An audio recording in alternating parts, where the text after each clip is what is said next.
આજે આપણે book international book fair Ahmedabad 2025ની અંદર જે આર્ય સમાજનું જે સ્ટોર બનાવવામાં આવ્યો છે એ સ્ટોરની મુલાકાત લઈ રહ્યા છીએ. આ સ્ટોર ડોમની અંદર વચ્ચે 57 નંબરનો સ્ટોર છે.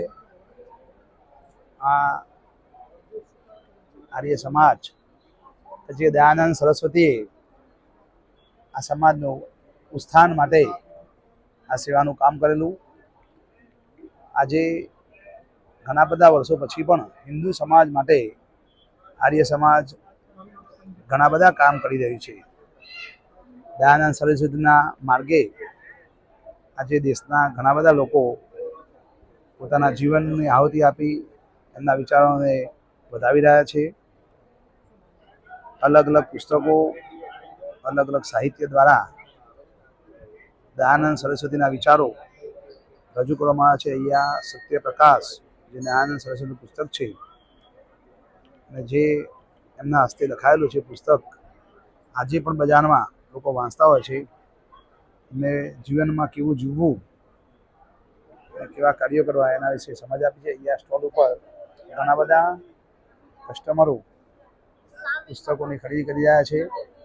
અહીંયા ખાસ વેદો, જે 4 વેદો ઋગ્વેદ, યજુર્વેદ, સામવેદ, બધા વેદોની પુસ્તકો મળી રહ્યા છે.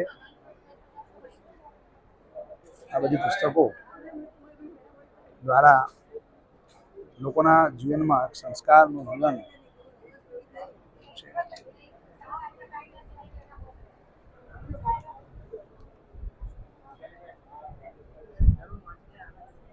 3000 પુસ્તકો આ સ્ટોરમાં જોવા મળે છે.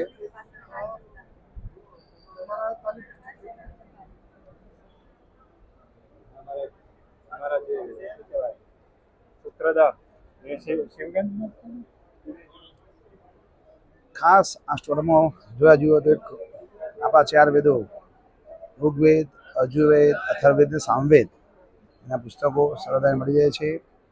બુક સ્ટોલની અંદર ક્રાંતિકારીઓને પણ જરૂર યાદ કરવામાં આવ્યા છે કે જે લોકોએ પોતાના જીવન આ દેશ માટે બલિદાન કર્યું છે. અહીંયા યજ્ઞકુંડનો સામાન આપવામાં આવ્યો છે. અહીંયા 4 વેદો, ઉપનિષદ, રામાયણ, ગીતા, મહાભારત, જે આપણું સાહિત્ય, સંસ્કૃત સાહિત્ય એનો સંપૂર્ણ સાર આ પુસ્તકોમાં મળી રહ્યો છે. તો આપણે હવે આ સ્ટોલના જે માલિક છે એમને આપણે થોડી વાત કરીએ. તમારો શું અનુભવ છે? જે સ્ટોલ કર્યો તમારો શું કેવો પ્રતિભાવ રહ્યો? લોકોનો પ્રતિભાવ બહુ સારો રહ્યો. લગભગ આજે 10મો દિવસ છે અને 10 દિવસમાં અમે વેદના સારા એવા સેટ વેચ્યા છે. અને ખાસ કરીને અમારું જે આ સૌથી પ્રસિદ્ધ પુસ્તક છે મહર્ષિ દયાનંદનું સત્યાર્થ પ્રકાશ, એ તો અમે 800થી વધારે વેચી ચૂક્યા ગુજરાતી, હિન્દી અને અંગ્રેજી ભાષામાં. આ વર્ષ એટલે મહત્વનું છે કે આ વર્ષ આર્ય સમાજની સ્થાપનાનું 150મું વર્ષ છે અને સત્યાર્થ પ્રકાશના લેખનનું પણ 150મું વર્ષ હતું. જે નિમિત્તે આખા ભારતમાં મોટા કાર્યક્રમો થયેલા અને એક છેલ્લો કાર્યક્રમ હમણાં જ 31મી ઓક્ટોબરે દિલ્હીમાં થયો, જેમાં નરેન્દ્ર મોદીજી આવેલા, જેમાં એમણે આર્ય સમાજ અને મહર્ષિ દયાનંદની સારી એવી પ્રશંસા કરેલી.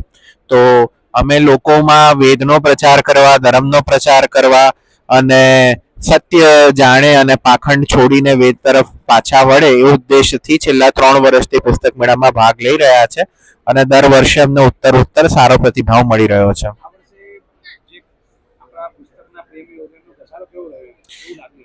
આ વર્ષે ઘસારો સારો રહ્યો.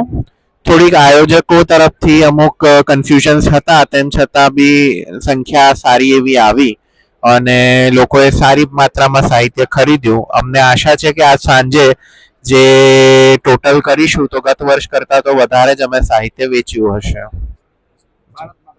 નમસ્તે.